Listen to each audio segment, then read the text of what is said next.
Assalamualaikum warahmatullahi wabarakatuh. Perkenalkan, saya Muhammad Zainal Mutaki dari Fakultas Hukum Universitas Surya Kencana. Di sini saya akan mereview ulang materi hukum pidana pertemuan ketiga. Pengertian hukum pidana Starlights, hukum pidana material atau hukum pidana objektif atau hukum pidana substantif atau ius poenal atau criminal acts atau substantive criminal acts, keseluruhan yang memuat larangan keharusan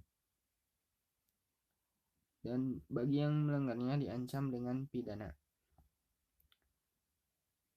Berisi keharusan dan larangannya harus dilaksanakan, diatur berdasarkan asas legalitas atau criminal acts. Mengatur tentang siapa-siapa yang dapat dimintai pertanggungjawaban, diatur berdasarkan asas kesalahan. Contohnya KUHP dan beberapa peraturan di luar KUHP.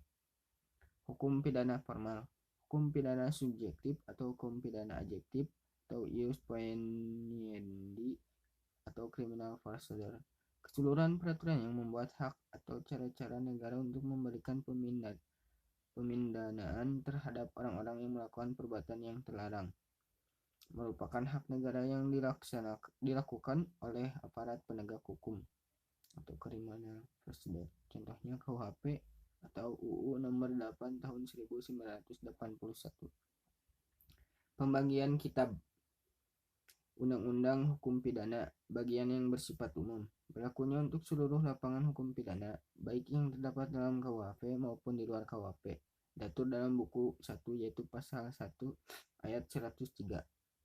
Bagian khusus mengatur perbuatan-perbuatan mana yang dapat dipidana dan disertai ancaman berupa sanksi bagi yang melanggarnya, diatur dalam buku 2 pasal 104 ayat 488 tentang kejahatan.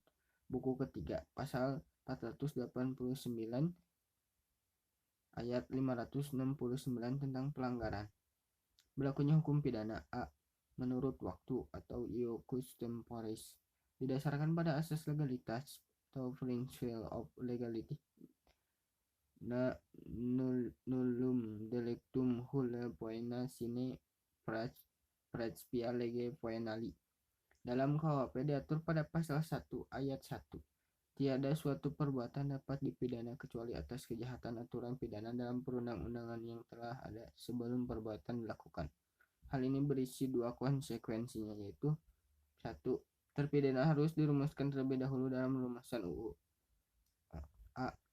Terpidana juga diatur dalam KUHP tidak dapat dipidana atau dihukum. B. Larangan adanya penafsiran secara analogi. 2. Peraturan harus ada sebelum terjadinya terpidana. A. Terpidana boleh berlaku surut retroaktif. B. Menjamin individu dari kesewenangan penguasa. C. Sanksi pidana merupakan paksaan atau duweng. B. Menurut tempat locus delicti, daratan negara, perairan atau laut teritorial yang ditetapkan oleh HI. Yang ketiga, udara di atas wilayah negara.